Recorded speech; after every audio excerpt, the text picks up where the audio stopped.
우리 함께 말씀 보도록 하겠습니다. 함께 보실 말씀 에베소서 3장 말씀입니다. 에베소서 3장 우리 16절 17절 말씀을 이 시간 함께 보도록 하겠습니다.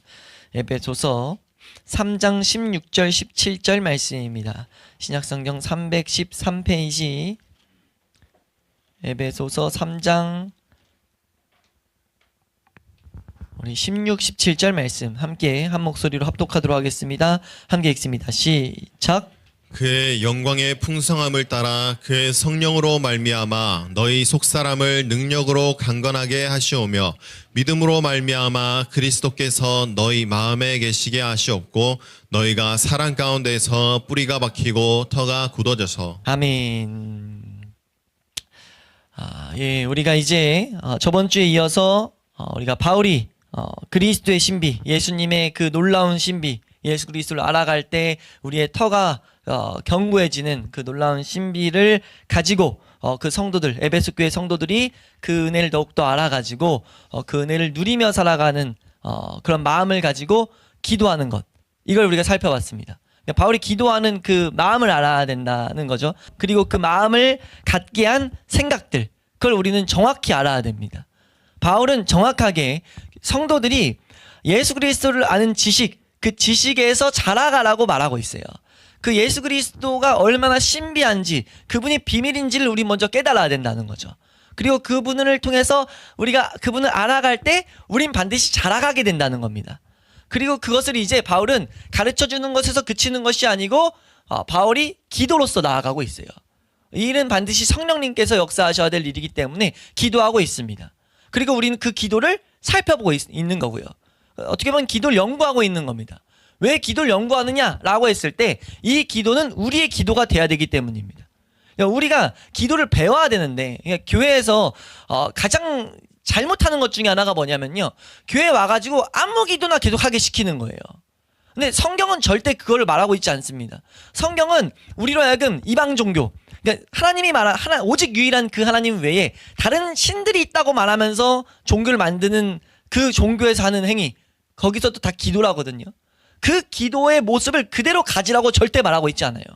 오히려 그렇게 기도하면 하나님 응답 못 하신다고 말하죠.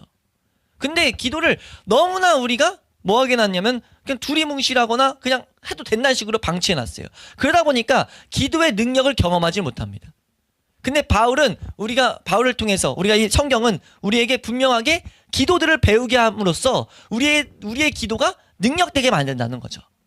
그리고 우리가 이 지금 바울의 기도를 통해서도 지금 방금 설명드린 이 내용을 배울 수 있다는 것을 우리는 기억함으로써 우리의 기도가 더욱더 이 말씀 안에서 올바라질 수 있기를 주의 이름으로 축원합니다. 그래서 우리가 오늘은 이제 저번 시간에는 이 바울의 기도의 특징을 좀 살펴봤어요. 기도의 특징이 속사람에 대해서 이제 강구하고 있다라는 기도의 특징을 중심으로 메시지를 좀 살펴봤다면, 오늘은 이제 오늘부터는 기도의 내용에 대해서 우리가 살펴보게 됩니다.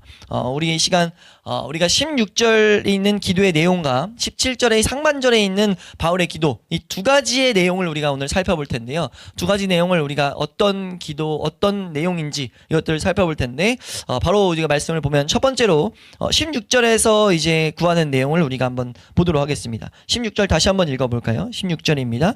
시작. 그의 영광의 풍성함을 따라 그의 성령으로 말미암아 너희 속사람을 능력으로 강건하게 하시오며. 우리 한번 따라할까요? 속사람을 능력으로 강건하게. 속사람을 능력으로 강건하게 할 필요가 있다는 겁니다. 우리의 기도의 방향, 우리가 구해야 될 게 무엇이냐? 우리의 속사람을 능력으로 강건하게 해야 된다는 거죠. 이건 두 가지 해석이 다 넓혀져 있어요. 하나님의 능력으로 강건하게, 그리고 우리가 더욱더 능력이 충만해서, 이게 능력이라는 단어가 힘, 세력, 파워 이런 단어인데, 그냥 파워의 힘, 이 힘으로 우리가 더 충만해져서 막 튼튼해진다, 이런 표현을 하고 있다는 거죠. 우리가 해야 될 기도가 그거라는 겁니다. 우리가 교회에 와서 해야 될 기도는 우리의 속사람이 더욱더 강건해지도록, 우리가 더욱더 힘이 써지도록 우린 기도해야 된다는 거죠. 바울이 이것을 기도하면서 이제 첫 번째 뭐라고 말하고 있냐면, 그의 영광의 풍성을 따라 주시옵고 라는 내용으로 이 문장은 시작돼요. 그러니까 우리는 이걸 의역해서 이제 순서가 이렇게 왔다 갔다 해서 주시옵고 라는 단어가 이제 하시오며라고 맨 뒤에 적혀 있는데, 이 단어의 정확한 뜻은 뭐만 해주세요가 아니라 주다, 하사하다라는 단어예요. 그러니까 어떤 권위자가 하사하다 이렇게 하잖아요. 그러니까 주다, 하사라는 단어를 쓰고 있어요. 그러니까 지금 여기서 바울은 뭐라고 하고 있냐면 하나님의 영광의 풍성함을 통해서 주세요라고 말하고 있다는 거죠. 무엇을요? 속사람의 강건함을 주세요라고 하고 있다는 겁니다. 여기서 그러니까 우리가 정확하게 바라봐야 될 것은 속사람이 어떻게 강해지느냐라고 했을 때 하나님의 영광의 풍성함을 통해서만 강해집니다. 그러니까 하나님의 영광의 풍성함이라고 했을 땐 하나님이 가지고 있는 모든 것들, 하나님의 신성, 하나님의 인격, 하나님이 하신 능력, 하나님이 가지고 있는 여러 가지 하나님의 정의, 하나님의 모든 것들이 이제 우리로 하여금 우리의 속사람을 강하게 만드는 통로가 된다는 거예요. 왜냐하면 하나님의 인격이든 하나님에 대한 성품이든 하나님의 의든 우리 성경에서 그걸 알아가라고 힘쓰라고 말하고 있는데 그걸 알아갈 때 우리는 하나님의 영광을 발견한다고 합니다. 발견하게 돼요. 수많은 믿음의 선배들이 하나님의 그 영광이라는 단어는 찬란하다, 막 광대한 빛 이런 거거든요. 하나님의 그 찬란함을, 하나님의 그 찬송할 수밖에 없는 그 하나님의 완전함을 발견하게 되는 것들을 그들의 고백들 가운데 남겨놨거든요. 물론 성경도 그걸 말하고 증언하고 있고요, 약속하고 있고요. 그러니까 하나님의 그 모든 것들, 하나님의 아는 지식들을 통해 가지고 우리가 무엇을 하게 되는가? 속사람이 강해진다는 거예요. 그러니까 하나님의 그 영광의 풍성함을 통해서, 이 따라라는 단어는 뭐뭐를 위하여, 뭐뭐를 통하여, 뭐 이런 여러 가지 의미가 담긴 단어인데, 그러니까 지금 하나님의 영광을 따라서, 영광을 통해서 이것을 주신다라는, 하나님은 그렇게 주신다라는 것을 바울이 가르치고 있다. 그러니까 하나님이 우리에게 바울의 기도를 통해서 가르치고 있다. 바울이 가르치는 게 아니라 바울의 기도를 통해서 하나님이 우리에게 가르치고 있다 라고 봐도 무방하다는 거죠. 그래서 우리가 먼저 우리의 기도는 속사람이 우리가 강건해져야 되는데 첫 번째 기억해야 될 것이 무엇이냐라고 했을 때는 이것은 하나님의 영광을 통해서만 가능하다라는 것을 우린 기억해야 돼요. 그리고 이 내용을 우리가 좀 더 바라볼 때 당연하게도 속사람에 대해서 우린 좀 생각해 봐야 됩니다. 속사람이라는 단어는 사실 교회 안에서만 우리가 이해할 수 있는 단어거든요. 이건 세상에서 우리가 이게 성경 외에서 이게 뭐예요? 인식되는, 우리가 알 수 있는 어떤 개념이 아닙니다. 이건 성경 안에서만 특이하게 쓰는 하나의 개념인데 저번 시간에도 간단히 한번 다뤘지만 좀 더 자세히 보면요, 이 단어를 좀 정확하게 알 수 있는 우리가 참고 구절이 고린도후서 4장 16절에 있습니다. 고린도후서 4장 16절 함께 읽습니다. 시작. 그러므로 우리가 낙심하지 아니하노니 우리의 겉사람은 낡아지나 우리의 속사람은 날로 새로워지도다. 네, 지금 이렇게 말하고요. 또 이건 한번 읽어드릴게요. 읽어드리지 않고 로마서 7장 22절에 나오는 내용인데요. 거기서도 내 속사람으로는 하나님의 법을 즐거워한다 라는 표현을 써요. 속사람이 하나님의 법을 즐거워하고 있다 라고 쓰고 있고, 또 베드로전서 3장 4절 말씀 보면요, 베드로는 이걸 또 이렇게 표현합니다. 한번 읽어볼까요? 베드로전서 3장 4절, 이 속사람과 동일한 의미를 가진 이제 표현인데요. 함께 읽습니다. 시작. 오직 마음에 숨은 사람을 온유하고 안정한 심령에 썩지 아니할 것으로 하라. 이는 하나님 앞에 값진 것이니라. 네, 지금 베드로는 뭐라고 표현하냐면 마음에 숨어 있는 사람이라고 표현해요. 그러니까 속사람, 안에 있는 사람, 그리고 숨은 사람, 이런 표현을 쓰는데 이것이 언제 우리에게 이 숨은 사람이 생기는가라고 했을 때 예수 그리스도를 통해서 구원을 우리가 얻게 될 때, 그러니까 우리 가운데 구원, 그걸 다른 말로 거듭남, 우리가 중생한다 이런 표현을 쓰는데 성경은 그 거듭남이 우리에게 일어날 때 우리 안에 속사람이라는 어떤 다른, 우리 안에 분명 난데 나 안에 다른 힘을 가진 존재가 생긴다는 거예요. 그걸 성경은 속사람 혹은 숨어있는 사람, 숨어있는 나라고 표현한다는 거죠. 그리고 그거를 지금 성경에서 지금 바울은 그 속사람이 강해져야 된다라고 말하고 있다는 거예요. 그러니까 이 속사람이라는 것은요, 그래서 바울이 이거를 로마서에서는 뭐라고 설명하냐면 우리 안엔 두 사람이 있는데 두 사람이 계속 싸운다, 두 사람이 계속해서 싸우고 있다, 이것을 표현하고 있어요. 그리고 이 싸움은 구원받은 거의 하나의 표징이기도 합니다. 그러니까 이 말은 무슨 말이냐면 구원받지 못한 자는 이 속사람을 가지고 있지 않기 때문에 이 개념을 이해할 수 없어요. 그러니까 설명을 들어도 이 개념이 내 안에서 일어나고 있지 않기 때문에 뭔 말인지 정확히 내가 인지할 수가 없습니다. 그러니까 이거는 세상에서 줄 수 없는 개념이라는 거죠. 그러니까 거듭나야만이 알 수 있는 개념입니다. 그러니까 이 세상 대부분의 사람은 겉사람과 속사람의 차이점을 전혀 알지 못하고 나아가서 깨닫지도 못해요. 이런 말을 했을 때 깨달아지지가 않습니다. 뭔 말인지 알 것 같으면서도 깨달아지지가 않는다는 거죠. 그러니까 이거는 반드시 체험해야 될 내용 중에 하나예요. 그러니까 기독교의 체험 중에 가장 심오한 체험 중에 하나다라고들 우리 믿음의 선배들은 표현하거든요. 그러니까 이 속사람, 내 안에서 뭔가 싸우기 시작한다. 이 속사람의 특징이 무엇이냐라고 했을 때 아까 말씀 때 로마서 7장 말씀에 언급드린 것처럼 하나님의 법을 즐거워해요. 하나님을 더욱더 찾고자 합니다. 성경이 우리를 묘사하는 게 우리는 사실 하나님을 즐거워하지도 않고 하나님 앞에 나아가고자 하지도 않아요. 그러니까 하나님 자체를 하나님이 정말 보물처럼 여길 수가 없습니다. 우리는 기본적으로 이 세상만이 우리의 보물이에요. 근데 속사람 중생된 자들은요, 하나님이 보물로 여겨지기 시작한다는 거죠. 그리고 웃긴 것은 보물로 여기는 마음이 분명히 내 안에 진심인데 또 진심으로 이 세상을 추구하는 것도 진심이라는 거예요. 그래서 두 가지가 계속 충돌을 일으킨다. 이 이상한 일, 세상에서 말하는 이중인격적인 이런 것들이 우리 가운데 실제로 보이는 하나의 신비라는 거죠. 이 신비를 가진 자가 그리스도인입니다. 그리고 바울이 기도하는 것은 이 속사람이 강해져야 된다는 거예요. 왜요? 속사람이 강해져야 겉사람이 후패하기 때문입니다. 그러니까 우리가 이 세상을 추구하는 것 있을 수밖에 없어요. 이 세상에 유혹을 당하는 것 있을 수밖에 없습니다. 이길 수 있는 오직 유일한 길은 속사람이 강해져야 된다는 거예요. 그리고 이 일은 내가 강해지고 싶다고 되는 일이 아니라는 겁니다. 오직 뭘 통해서 가능하다고요? 오늘 성경에서 이어서 말하는 건 뭐라고 말하느냐? 성령으로만 가능하다라고 말하고 있어요. 그래서 바울이 기도하는 거고 우리도 이것을 위해서 기도하라는 겁니다. 우리가 이것을 위해서 기도해야 돼요. 우리의 속사람의 강건을 위해서 기도해야 됩니다. 이것은 어디서 이루어지냐면 예수 그리스도를 알아가는 지식, 하나님을 알아가는 지식을 통해서 우리 속사람은 강해진다는 거죠.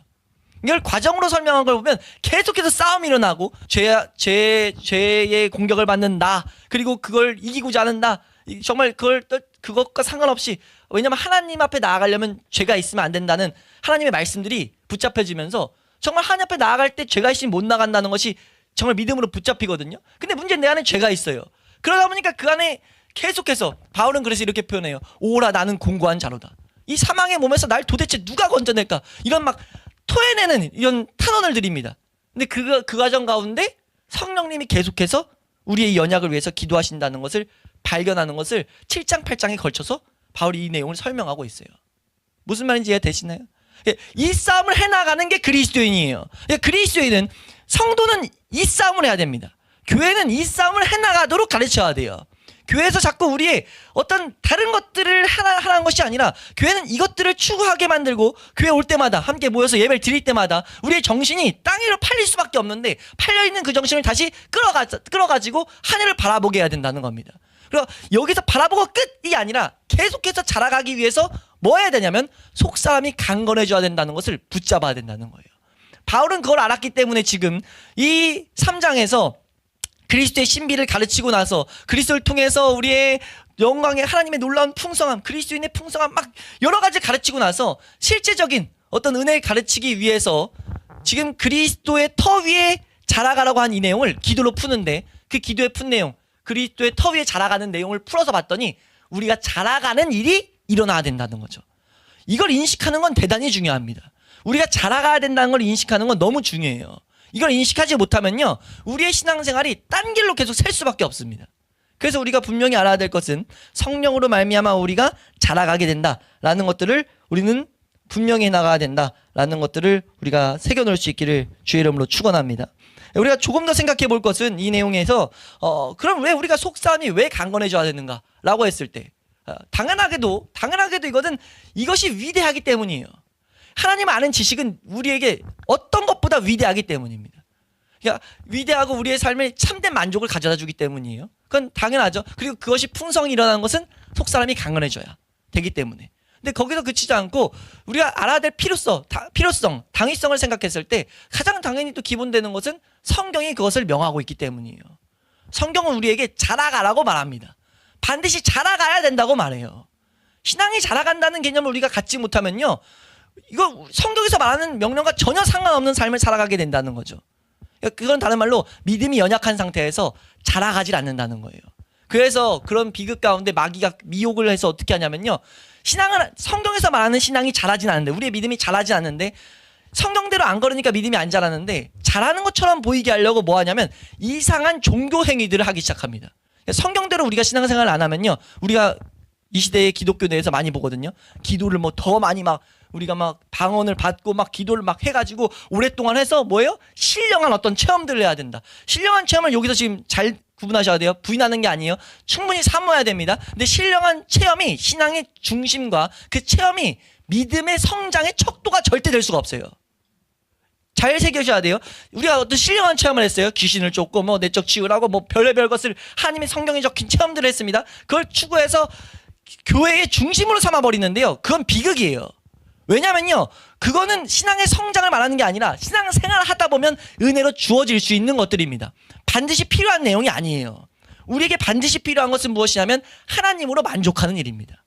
그것이 실제가 돼야 된다고요. 그리고 그것은 속사람이 강건해질 때만 가능해요. 근데 이것을 마비시키기 위해서, 이걸 교회가 추구하지 못하게 하기 위해서 교회에게 잘못된 신앙의 성장의 개념들을 심어놨는데, 그게 뭐예요? 각자 인간이 생각하기에 어떤 체험이 많이 하는 거, 어떤 뭔가 우리가 더욱더 성숙한 그리스도인으로 보이게 만드는 거. 근데 그게 성경에서 말하는 그리스도인과는 완전 거리가 있다는 것을 우리는 알아야 돼요.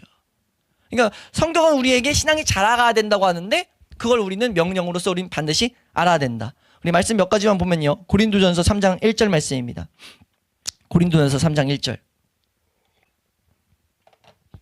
함께 읽습니다. 시작. 형제들아, 내가 신령한 자들을 대함과 같이 너희에게 말할 수 없어서 육신에 속한 자 곧 그리스도 안에서 어린아이들을 대함과 같이 하노라. 지금 여기서 지금 바울이 말하는 게, 고린도 교회에게 말하는 게 신령한 자들, 여기서 하나님을 더욱더 사모하고 하나님과 동행하는 자들, 그 신령하다고 표현할 수 있는데, 그 자들을 대함과 같이 너희의 고린도 교회 너희에게 말할 수가 없다. 왜요? 믿음이 어린아이 같은 상태에 있는 거예요. 그러니까 말을 더 못하는 거죠. 그러니까 지금 자라가야 된다는 것을 요한에서도 지금 말하고 있다는 거예요. 더욱더 우리 구체적으로 우리 요한일서 말씀 보면요, 요한일서에서 요한은 뭐라고 하냐면, 이건 그냥 표현을 설명드릴게요. 어린 자녀들, 청년들, 그리고 아비들, 이런 표현을 씀으로써 신앙이 자라감이 있다는 것을 표현하고 있어요. 그리고 우리 베드로후서 3장 18절 같은 데 보면은 너희가 그리스도 아는 지식에서 자라가라 라고 명령하고 있고요. 그러니까 성경은 우리에게 한결같이 속사람이 강해져야 된다, 자라가야 된다 라는 것들을 말하고 있다는 겁니다. 이 필요가 왜 필요합니까? 당연하게도 지금 왜 성경은 자라가라고 하냐면 하나님을 더욱더 깨닫기 위해서, 그리고 또 하나는 마귀가 있기 때문이에요. 마귀가 끊임없이 우리를 미혹해서 자라가지 못하게 하기 때문에 자라가라는 이것을 우리는 분명히 알아야 될 필요가 있다는 겁니다. 우리 에베소 6장 가면요, 에베소 6장에서 우리가 이제 우리의 싸움에 대해서, 전신갑주, 그 유명한 전신갑주에 대해서 말하면서 뭐라고 하냐면, 우리가 보통 싸움을 죄와의 싸움, 우리 가운데 싸움, 이런 싸움을 말하는데, 그게 아니라 거기서 그치지 않고 이제 우리는 세상에 있는 악한 영들과 싸움이다 라고 말해요. 하늘에 있는 권세들과 우린 싸움이다 라고 말합니다. 혈과 육에서 끝나는 게 아니라 이건 신령한 자들의 싸움이에요. 이거는 우리가 하나님을 정말 바라보는 자들이 하는 싸움이라는 겁니다. 이런 싸움들을 위해서 우리는 속사람이 자라가야 될 필요를 반드시 알아야 된다는 거죠. 그걸 우리가 분명히 새겨놓음으로써 속사람의 자라감을 우리가 간절히 구할 수 있기를 주님의 이름으로 축원합니다. 이 부분에 있어서 우리 믿음의 선배들이 어떤 표현을 쓰냐면요, 사단이 우리를 공격하는데요, 이렇게 말해요. 사단이 성경을 인용할 수도, 여러분과 논의할 수도, 성경 가지고 논의해요. 그리고 논증을 펼칠 수도 있습니다. 우리 가운데 그런 것들을 하게 한다는 거죠. 사단이 한다는 건 우리 가운데 성경을 통해서 논의, 막 생각을 하게 하고, 하나님 아는 지식 외에 성경만 연구하게 만들 수 있다는 거죠. 그리고 성경을 가지고 논증도 펼치고, 현재의 문제를 통해서 그리스도인이 어떻게 살아가야 되지, 이런 것들을 줄 수 있다는 거예요. 또 뭐라고 하냐면, 어떤 공격이 있냐, 겉모양은 올바르고 진짜 그리스도인처럼 보이지만 실제로는 가짜인 외양만 가지고 우리와 대항할 수 있다. 이건 뭐냐면요, 내가 그리스도인이라고 하는데 완전 이제 이 안에 있는 생명이 없어요. 이게 거짓 그리스도인이죠. 거짓 그리스도인, 참 성도가 아닌 성도가 오히려 더욱더 기도도 많이 하고 말씀도 많이 읽고 더욱더 말씀대로 살려고도 해요. 근데 은혜로 살아가진 않아요. 내 힘으로 살아가죠. 전적으로. 은혜가 뭔지를 몰라요. 내 힘으로 살아가요. 은혜를 말하는데 은혜를 뭔지 모르죠. 그게 거짓인데, 그건 마귀 작품이라는 겁니다. 그 사람이 어떻게 하냐면 우리에게 찾아와서 우리로 하여금 은혜만 구하는 게 아니라 하나님을, 이 속사람이 강건해지는 길에서 이탈하게 만들고 있다는 거예요. 우리 수많은 믿음의 선배들이 이런 모습들을 교회에 가르치고 있습니다. 우리가 이 말씀 앞에서 이런 것을 주의함으로써 뭐 해야 된다는 겁니까? 종합적으로 뭐 해야 된다는 거예요? 우리가 기도의 내용처럼 속사람이 강건해지는 것을 우리는 추구해야 된다는 거죠. 그리고 그건 어디서 일어납니까? 하나님의 영광의 풍성함을 통해서 성령으로 말미암아 가능합니다. 그러니까 우린 반드시 이를 기도해야 돼요. 하나님 알기를 기도해야 됩니다. 그러니까 이 통하여라는 단어는요, 아래라는 뜻도 있어요. 이 하나님의 영광의 풍성함 아래에서 우리는 성령으로 말미암아 자라게 됩니다. 하나님 아는 지식, 그 하나님을 알아가는 것들이 우리로 하여금 속사람을 강건하게 만든다고요. 우리가 이것을 추구하는 것은 영광 중에 영광이라는 것을 우리가 놓치지 않을 수 있기를 주의 이름으로 축원합니다. 네, 그러니까 하나님의 영광의 풍성함을 통해서 우리의 속사람을 능력으로 강건하게 해달라. 이것이 바울의 강구였고, 이것을 통해서 우리도 이 바울의 기도를 통해서, 성경을 통해서 알게 된 우리도 바울과 같이 이것을 사모하고 우리도 기도할 수 있기를 주의 이름으로 축원합니다. 네, 두 번째로 우리가 살펴볼 기도의 내용은요, 17절 앞에 있는 내용인데요, 우리 한번 따라하겠습니다. 그리스도께서 너희 마음에 계시게 하시옵고, 예, 그리스도께서 너희 마음에 계시게 하시옵고 라는 기도를 바울은 하고 있어요. 예, 여기서 지금 이 기도의 내용을 살펴볼 때 명심해야 될 게 한 가지 있는데요, 그 명심해야 될 내용은 뭐냐면요, 이 기도는 믿는 자들을 위한 기도라는 사실을 명심해야 돼요. 그러니까 그리스도께서 우리 마음에 계시게 해달라 라는 이 기도가요, 믿는 자들을 위한 기도라고요. 이 표현이 곳곳이 나오는데요, 그러니까 우리 가운데 계시게 해달라는 것을 믿는 자에게 하는 기도들이 신약성경 서신서에 종종 나타나요. 이건 뭘 말하냐면, 이걸 왜 이 말씀 드리냐면, 지금 이 설명을 드리는 것은 예수 그리스도가 우리 마음 가운데 계신다라는 것은 사실 뭐냐면 영접이라는 것, 다른 말로 구원이라는 것의 하나의 설명입니다. 그러니까 예수님을 위해, 영접이라는 건 예수님을 모신다는 거거든요. 내가 받아들인다, 그러니까 모시게 되는 것, 이것이 지금 뭐라고 말하는 거냐면 구원이라고 말해요. 근데 지금 여기서 기도에서 뭘 가르치냐면 구원받은 자들이 예수 그리스도가 계시길 위해서 기도하라는 거죠. 이걸 우리가, 그러니까 당연한, 이거를 구원받은 자들에게 한 기도다라는 것을 명심하지 않으면 그냥 가볍게 잃어버리면, 구원받으라는 건가? 구원 가운데 더욱더 있으라는 건가? 이런 식으로만 이해해버려요. 그래서 이걸 일부에서는 해석할 때 이런 식으로까지 표현하거든요. 구원이 계속해서 이루어지게 라는 표현을 써요. 구원이 어떻게 계속해서 이루어지는가? 구원은 받는 순간 우리에게 새 생명이 창조되는 건데 이것이 어떻게 계속해서 이루어지는 건가? 라고 했을 때 이 개념의 핵심적인 것은 무엇이냐면요, 우리 마음에 예수 그리스도가 거처를 삼는다. 이 단어에서 이제 이 의미를 좀 찾아갈 수 있는데, 계신다라는 단어를 쓰고 있어요. 이 쓰인 단어는요, 그냥 거주하다, 살다라는 단어인데, 사실 거주하다, 살다라는 단어는 헬라어에도 단어가 있습니다. 근데 이 단어는 합성어, 복합어라고 해서 두 단어가 합쳐진 단어거든요. 한 단어긴 한데 두 단어가 합쳐져 있어요. 근데 앞에 있는 어떤 부사처럼 쓰이는, 전치사처럼 쓰이는 단어인데, 뭐뭐 아래에, 아까 쓰인 뭐 통하여, 뭐뭘 위하여, 이런 단어와 지금 살다라는 단어가 합쳐져 있어요. 합성어예요. 그래서 이 단어가 사실 원래 갖는 뜻은 뭐냐면, 좀 정확한 뜻을 번역하면 정착해서 집에 산다라는 뜻이 된다고 말해요. 그러니까 정착해서 집에 산다. 그러니까 정착해버린다는 거죠. 그냥 바울이 의도적으로 이 단어를 쓰고 있다는 겁니다. 지금 그리스도인들에게 예수 그리스도가 정착해야 될 필요를 우리에게 말하고 있다는 거예요. 바울은 그걸 바라보고 있었고, 그것을 지금 이 에베소 교회 성도들에게도 이뤄지길 바라고 있었다는 거죠. 그리고 하나님은 이 기도를 우리에게 주심으로써, 계시로서 우리에게 주심으로써 우리도 이것을 추구하게 만들었습니다. 그래서 지금 이 말씀들은 영적 생명을 분명 소유하긴 소유했지만 매우 가난하고, 아까 고린도전서 3장에 말한 것처럼 아직 미숙하고 있는 상태, 믿음이 연약한 어린아이와 같은 상태에게 주시는 말씀이에요. 그들에게 그리스도가 더욱더 정착하게 해달라라는 기도를 하고 있다는 거죠. 그러니까 어느 정도 예수님을 알고 있긴 하지만 더욱 깊이 알고 있지는 못한 상태. 이걸 칼빈이라는 인물은 뭐라고 표현하냐면요, 그들은 주님과 관계를 맺고 있긴 하지만 그에게 지배를 받고 있지 않습니다 라고 표현해요. 그러니까 여기서 말하는 게 그의 마음에 정착하게 해달라.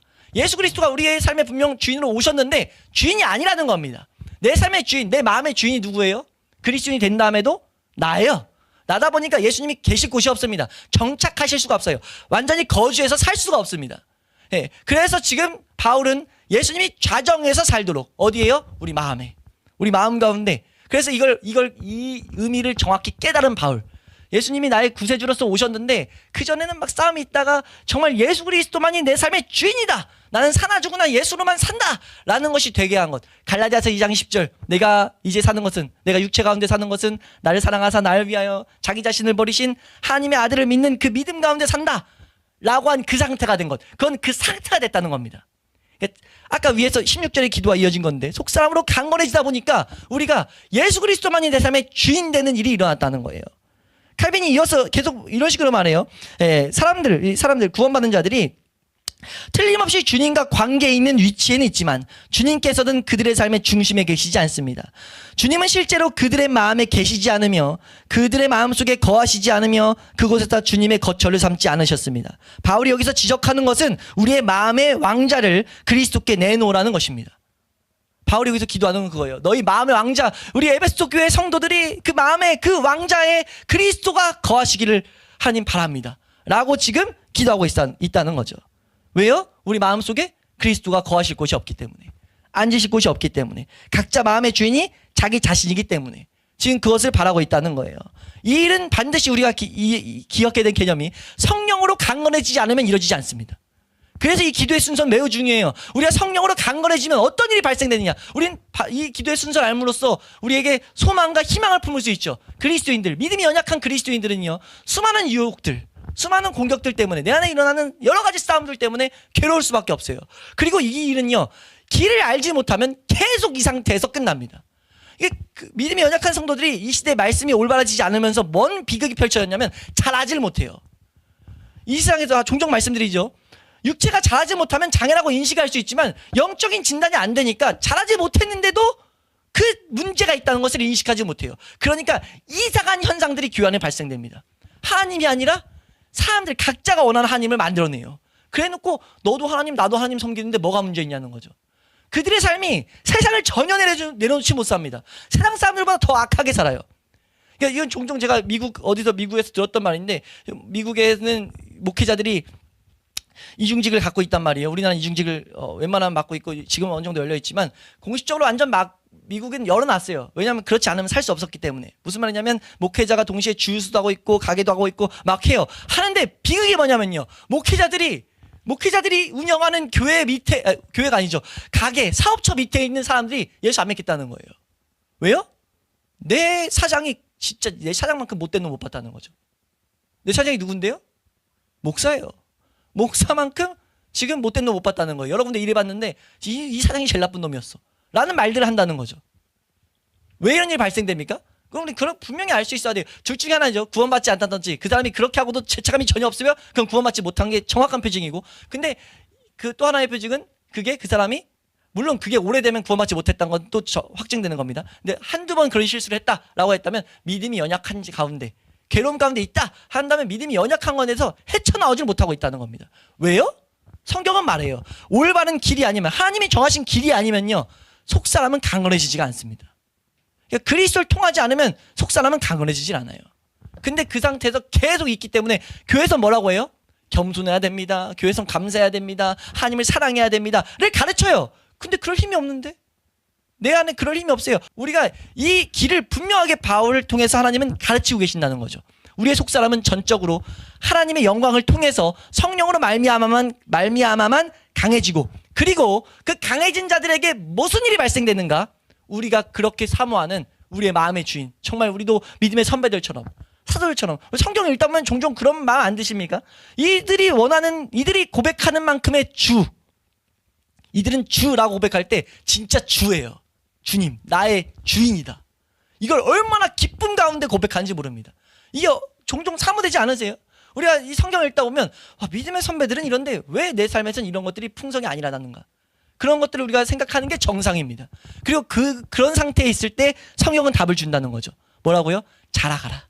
자라가면 너희 마음에 그리스도가 거처를 삼는다. 그걸 바울은 경험했기 때문에 기도하고 있어요. 너희 마음에 그리스도가 계시게 하시옵고, 너희 마음에 너희의 주인이 그리스도가 되게 하시옵고 라는 것을 구하고 있다는 거예요. 우리가 이것을 동일하게 사모할 수 있기를 주의 이름으로 축원합니다. 이건 갈라디아서 2장 10절에도 그렇지만 이 표현은 성경, 특히 요한복음에서 이것을 더욱더 강조하고 있는 것을 볼 수 있어요. 우리 요한복음 14장 27절 말씀 보시면요, 요한복음 14장 27절 말씀입니다. 함께 읽습니다. 시작. 평안을 너희에게 끼치노니 곧 나의 평안을 너희에게 주노라. 내가 너희에게 주는 것은 세상이 주는 것과 같지 아니하니라. 너희는 마음에 근심하지도 말고 두려워하지도 말라. 예수님께서 하신 말씀이에요. 예수님이 평안을 끼친다. 우리에게 주셔서 세상에서 근심하지도 않고 두려워하지도 않게 만들겠다. 이거 너무 많이 듣는 말씀이잖아요. 그래서 많이 붙잡고 하나님의 평안 주신댔으니까 좋은 말은 사람들이 그냥 우리 의지로도 붙잡을 수가 있어요. 되지 않으니까 문제죠. 교회에서 평안 나도 끼친댔으니까 잠깐은 너무 좋아요. 근데 삶 가운데 정말 말씀대로 세상 가운데 딱 갔는데 마음에 근심하는 사건이 일어났을 때 근심이 안 됩니까? 평안을 붙잡았어요. 분명히 어떤 사람이 교회 안에서 나 너무 하나님이 주신 평안이 위로가 돼 너무 진짜 감사해 하고 세상 나가서 딱 나는데 근심될 상황이 딱 펼쳐지니까 바로 근심돼. 바로 뭐예요? 두려워요. 바로 평안이 사라져버렸어요. 그거 어떻게 된 거예요? 그건 여기서 말하는 게 이 기도를 뚝 떼놓고 봐서 그런 거예요. 이 17절은요 앞에 있는 것들이 선행될 때입니다. 앞에 뭐라고 말하냐면요 20절 말씀 가서 보시면요 20절 말씀부터 보시면 20절 시작. 그날에는 내가 아버지 안에 너희가 내 안에 내가 너희 안에 있는 것을 너희가 알리라. 네, 이때 지금 말해요. 그날은 뭐냐면 예수님께서 승천하시고 나서 성령이 오셨을 때 우린 지금 그 시대를 살고 있거든요. 성령님이 이 시대에 분명 계신다고요. 성령님이 오셔가지고 우리에게 계속해서 뭐 하냐면 하나님에 대해 알게 하고 예수 그리스도에 대해 알게 하고 알게 된 신비 가운데 내가 너 안에 내가 너희 안에 아버지 안에 이런 것들을 알게 하신다라고 말하고 있어요. 그러면서 말하고 있는 내용이 21절 말씀입니다. 21절 시작. 나의 계명을 지키는 자라야 나를 사랑하는 자니 나를 사랑하는 자는 내 아버지께 사랑을 받을 것이요 나도 그를 사랑하여 그에게 나를 나타내리라. 아멘. 우리가 시편 119편을 통해서도 그리고 갈라디아서를 통해서도 갈라디아서는 은혜의 길, 시편 119편은 말씀 따라 사는 길 이런 것들을 바라볼 때 은혜로서 우리가 하나님 아는 지식을 얻게 되고 하나님을 알게 되고 하나님의 성품들을 배우게 될 때 우리 가운데 계명을 지키고자 하는 의지가 갱신된다라는 표현들을 우리가 종종 계속해서 배우고 있어요. 한번 따라할까요? 의지가 갱신된다. 하나님 말씀 계명을 지킬 수 없는 내가 하나님의 은혜로 우리 의지가 갱신되는 것들을 성경은 가르쳐요. 하나님 아는 지식이 올 때 의지가 갱신돼서 뭐 하게 되냐면 계명을 비로소 지킬 수 있게 됩니다. 지금 21절에서 말하는 표현은요 구원받지 않은 자들에게 말하는 게 아니에요. 날 나타낸다 라고 했을 때 구원받지 않은 자들에게 말하는 게 아니라 구원받은 하나님의 백성들, 특히 이거는 요한복음은 확실히 구분되거든요. 13장부터는 제자들에게 구원받은 자들에게 하는 메시지예요. 그들에게 하는 메시지가 뭐냐면 내게 나타낼 거다. 내가 너에게 거처를 삼는다라는 지금 표현을 하고 있다고요. 아버지도 나타낼 거고 나도 나타낼 거야. 근데 그냥 나타내는 게 아니고 계명 지킬 때. 이 계명 지킨다는 것은요 자란 상태의 다른 표현입니다. 계명을 지킨 자들은요 어린아이에서 청년에서 장년이 됐을 때 우리는 계명을 지키는 맛들을 보기 시작해요. 우리 성령으로 말미암아 하나님의 법을 즐거워합니다. 성령으로 속사람이 강건하게 됐을 때 우리는 하나님의 법을 즐거워해요. 그 맛을 본 자들은 예수 그리스도를 더욱더 보게 된다는 거죠. 그러면서 23절 말씀 보면 이게 가장 중요한 깊은 의미의 말씀을 합니다. 14장 23절 말씀 우리 한번 보겠습니다. 23절 시작. 예수께서 대답하여 이르시되 사람이 나를 사랑하면 내 말을 지키리니 내 아버지께서 그를 사랑하실 것이요 우리가 그에게 가서 거처를 그와 함께 하리라. 아멘. 여기서 이 표현이 또 다시 나온 겁니다. 아버지와 내가 그에게 가가지고 거처를 살게 딱 집으로 삼아서 내가 이제 살게 라고 말하고 있다는 겁니다. 무슨 말인지 이해가 되세요? 자라갔어요. 자라가서 계명 지키는 맛을 즐거워하는 맛을 우리 삶 가운데 정말 이 세상의 즐거움에 비할 수 없을 맛들을 보기 시작했습니까? 이건 청년과 장년에 이럴 때 나타나는 일인데 그때 우리에게 예수 그리스도가 오셔가지고 아예 거처로 그래서 일부 믿음의 선배들 청교도들은 이 표현이 영원히 거주한다. 이제 떠나지 않는다. 왔다 갔다가 아니라 아예 내 삶의 주인으로서 장악하고 계신다. 지배하고 통치하신다. 이런 표현을 써요. 그러니까 어떤 일이 발생합니까? 그러니까 27절이 나오는 거예요. 그분이 계속 평안을 공급한다는 겁니다. 세상에서 아무리 막 떨어도 내 주인을 바라보는 거예요. 그냥 내가 해야지가 해서 되는 게 아니라 주인이 되다 보니까 내 마음의 주인을 바라보는 겁니다. 그리고 그 주인을 바라봤을 때 이 세상의 풍랑이 아무리 커도 우리가 불 가운데 있을지라도 물 가운데 있을지라도 우리 이사야에서 말한 것처럼 그 가운데 지날지라도 두려움이 없다는 거예요. 우리는 이걸 사모해야 될 존재들입니다. 그리스도인은요 이걸 나타내야 될 존재예요. 때가 차가지고 우리 저번 주에도 봤었죠. 때가 기간이 지나가지고 너희가 마땅히 선생됐어야 되는데 왜 선생이 안 됐냐? 그리스도의 초보에서 벗어났기 때문이야. 딴 거 하고 있기 때문이야. 너 이거 빨리 다시 돌아와가지고 자라가라. 자라가서 그리스도 아는 풍성한 지식을 가지고 장성한 분량에 이르라. 왜냐하면 그 자체로 우리는 뭐 하게 되기 때문이냐면요, 장성한 분량에 도달한 그리스도인은 그 자체로 하나님을 나타내는 통로가 됩니다. 이 사람을 보니까 하나님 계시구나 라는 통로들이 된다고요. 이런 사람이 너무 적어서 문제일 뿐이지 분명히 성경 안에서 곳곳이 있었고 우리의 방향은 이곳이 돼야 됩니다. 언제까지요? 이건 천국 가는 그날까지 더욱더, 왜냐하면 하나님의 영광은 한이 없기 때문에요, 도달한 것 같아도 더 도달할 곳이 있다는 걸 우리 알아야 돼요. 바울이 그런 걸 보였잖아요. 내가 이미 얻었다함도 아니요, 내가 이미 이루었다함도 아니요, 나는 표대를 향하여 그리스도께서 부르신 그 부름, 하늘에서 하나님이 부르신 그 부름의 상을 위해서, 난 그 부름의 상을 위해서 계속 달려간다. 바울은 달려간다고 말했다고요. 그리고 그것이 기쁨이 돼야 됩니다. 바울이 그걸 알고 있으니까 뭐라고 해요? 그런 고백을 하면서 사장에 넘어가서 빌립보서에서 그런 말을 했는데, 사장에 가서는 내게 능력 주신 자 안에서 난 모든 것을 할 수 있다 라는 표현을 해요. 이것도 얼마나 비극입니까? 이것이 돼야 능력 주신 자 안에서 그 맛을 볼 수 있는데, 톡 떼놓고 이것만, 그치, 좋은 말씀이니까 톡 떼놓고 운동하면서 쓰고 뭐 공부하면서 쓰고, 내게 능력 주신 자 안에서 다 할 수 있대, 공부도 할 수 있대. 진짜 얼마나 성경을 마음대로 쓰고 있냐고요. 이건 우상숭배예요. 이건 우상숭배. 이건 하나님을 금송아지로 만든 것과 전혀 다를 바 없습니다. 하나님을 알아간 지식이 거기서 생길 수가 없어요. 그러니까 우리가 그것을 분명히 알아서 우리에게 있는 올바른 소망, 성경이 주는 말씀이, 하나님이 주시는, 하나님이 바울에게 주셨던 그 계시가 우리에게 성경으로 동일하게 주어졌다고요. 그래서 우리는 이걸 동일하게 얻을 수 있어요. 바울이 계시로서 깨달았다고요. 뭘요? 와, 자라가야 되는구나. 그리고 자라갔어요.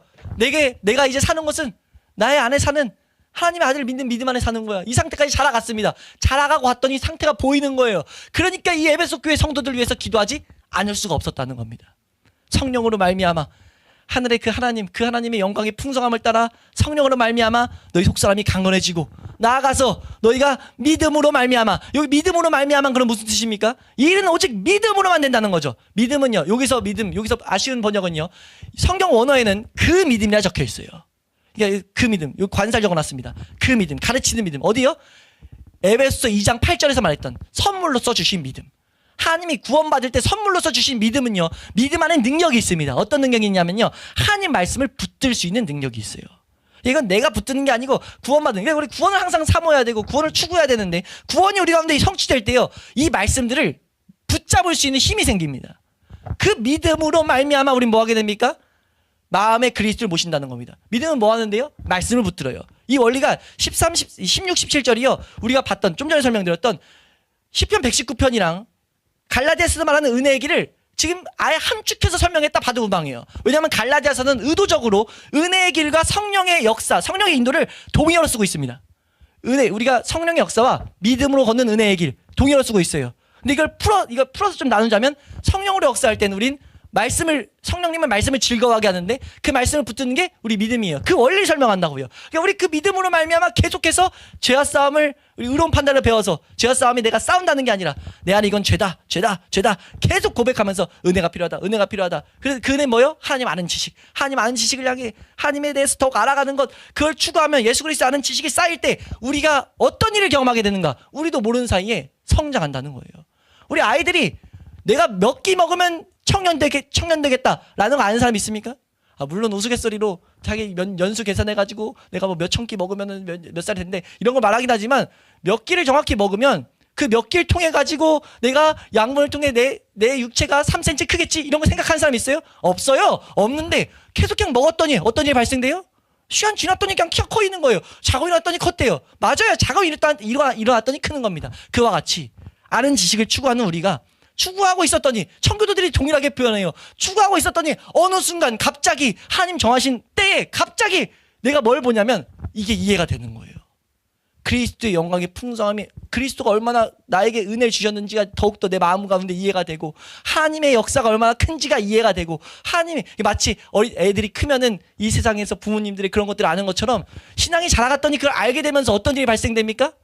하나님이 내 삶의 주인 되는 게 너무 기쁜 상황이 되는 겁니다. 그냥 그 주님이 그럴 때 그런 사람에게 뭐 하시는 거예요?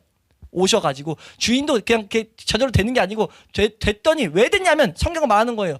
예수님이 그제서 와가지고 거처를 삼으셨기 때문에, 내 마음에, 내 왕자에 오르셨기 때문에, 오르셔가지고 정말 주인으로서 우리가 바라보고 있기 때문에 내가 모든 하나님의 권위에 순종되는 상태에 놓인다는 겁니다. 우리가 그런 복된 은혜의 삶을 이 세상 살아가는 동안 맛보는 그리스도인이 되기를, 우리가 그런 복된 모습을 추구하는 그리스도인이 되기를 주의 이름으로 축원합니다. 축원함으로써 우리가 반드시 기도할 수 있길 축원해요. 기도할 수 있길 소망합니다. 우린 기도해야 된다는 거예요. 뭘요? 이 내용들을 기도해야 된다는 거예요. 마지막으로 이 기도만 이 부분을 가지고 기도했던 믿음의 선배의 기도를 이제 우리가 함께 이제 듣고 이제 마치면요. 이렇게 말합니다. 이게 바울이 아버지 앞에 무릎을 꿇고 이것이 그들에게 일어나기를 간절하게 기도했잖아요. 아버지 앞에 무릎을 꿇고 기도했는데 그걸 보고 나서 이렇게 기도했어요. 저는 바울과 같이 수많은 믿음의 선배들과 같이 그러한 친밀한 방법으로 그리스도를 알진 못하지만 그렇게 알기를 원합니다. 이 지식을 얻기 원하며 그리스도께서 제게 자신을 보여주시기를 원합니다. 저는 주님을 더욱 알기 원합니다. 그리고 주님께서 제 생활 속에서 사시며 저의 전체를 지배하시기 원합니다. 라는 기도를 하고 있어요. 우리가 이런 기도가 우리의 기도가 될 수 있기를 주의 이름으로 축원합니다. 그렇게 됐을 때 하나님께서 우리에게 나타나실 것이며 우리 속에 거처를 삼으실 줄로 믿습니다. 그리고 우리는 마땅히 경배하는 마음으로 우리가 이것도 믿음의 선배의 고백이에요. 만유 중에 가장 거룩한 자와 관계를 맺는다는 것이 이렇게 놀랍고 영광스러운 일이었는데 나는 어찌 그토록 여러 해를 기독교의 초보에만 만족하고 성전 문만 밟고 다녔단 말인가. 라는 이런 고백을 우리도 하게 될 줄로 믿습니다.